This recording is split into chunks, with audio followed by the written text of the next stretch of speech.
USS Dubuque. It's an Austin-class amphibious ship named LPD. This number is 8, so we're known as LPD-8. It does the amphibious role for the United States Navy. In that regard, our job is to carry Marines to where they need to go. And therefore, we have a well deck that allows us to bring the Marines in using their vehicles. We call those AAVs. And we can bring in LCUs, which are a little bit bigger and can bring more Marines or more equipment on board. So we have a well deck that we do those operations with. We also have a flight deck at which we can use helicopters, and we can use land almost all of the Marine Corps helicopters, CH-53s, Cobras, Hueys, and Navy helicopters also. So again, we're both amphibious with the well deck and amphibious with the flight deck, and we can carry anywhere up to 600, 700 Marines. It all depends on the mission. The ship is flexible enough to tailor how many Marines we need to carry. So each ship can be independently manned, or it can be part of a group. And as you are well aware, out in the harbor, there's the USS Pearl Harbor, and that's another amphibious ship. It's a cargo carrying ship that brings Marines also, and it also has a flight deck and it has a well deck, and they use air cushion vehicles on that ship. However, it can use the same kind of vehicles, LCUs or AAVs. So we're very interchangeable in that mission. I better ask Tom first also about your ship then, the Benfold. Yes, USS Benfold is a Arleigh Burke-class destroyer. She's designed to fight in all warfare areas, either in defense of other ships, as is our role here with this group. We also are equipped to conduct attack missions ashore and to conduct missile defense missions. So we're a multi-warfare, very capable destroyer. And Bruce, you're U.S. Naval Attaché at the Embassy in Bangkok, but tell us about Pearl Harbor a little bit as well. It's the third ship that's come together.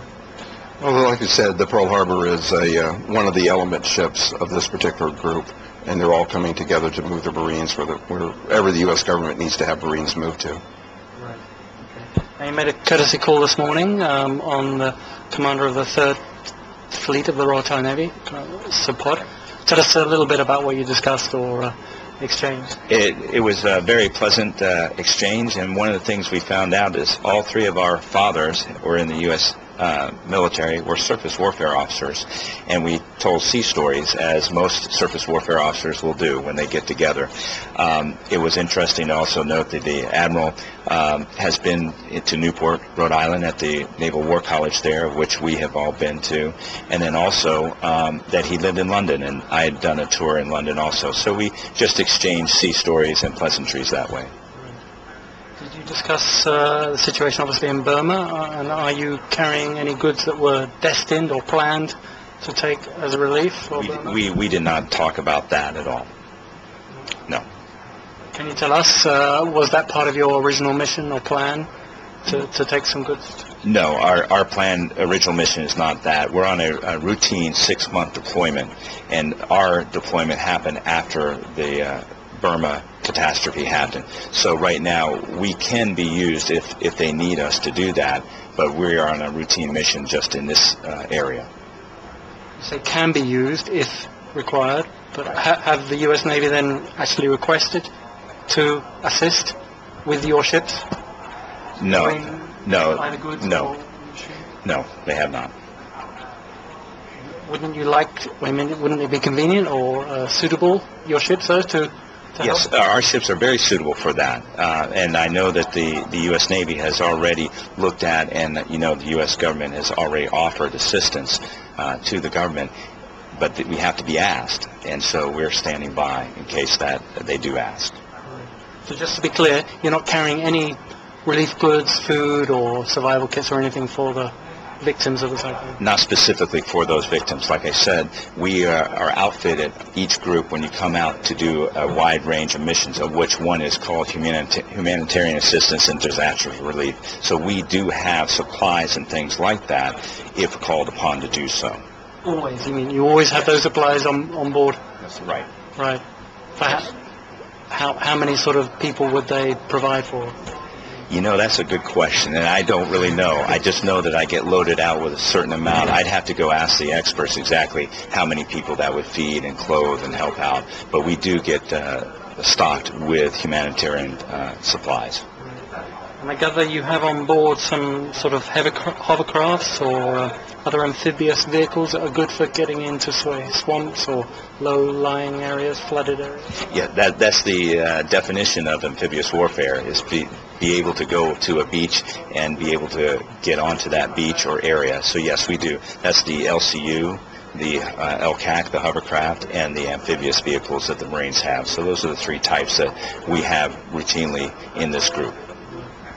I also gather your sailors, I guess from all three ships, are going to help out at one of the local schools here in Phuket Special School for Handicapped Children. Yes. Do you know a bit more detail about that? I have my chaplain who is running that. He's in charge of that. In fact, today he's there. Today and tomorrow we have about 90 folks signed up. It depends on how many people they need. So we have the people available to help out. And they're a community. We call this a community relations project. So he's been planning that, working with the local folks here. The Rotary Club, I do believe. And Mr. Brad Kinnery with the Rotary Club here in particular has been excellent in coordinating the efforts, as he does anytime our ships come here. Right. Yeah, we saw them last time at the Kamala School and at the Life Home Project for AIDS victims as well. So it's always great to see all the sailors from all the ships joining. Yes, I personally am going tomorrow, and I'll be there. I'm really looking forward to interacting with the children and pitching in. I think it's really important that we meet and learn more about others, and that they have an opportunity to learn about us. So I'm really looking forward to it. It's a big part of what the Navy does, is when we visit places, we engage with the local communities, and we appreciate the opportunity. And I gather you're donating some goods, including sports equipment and medical equipment as well, yeah? That's true. Yep. Do you have a chance to play any sports or meet up with the other sort of local clubs, associations?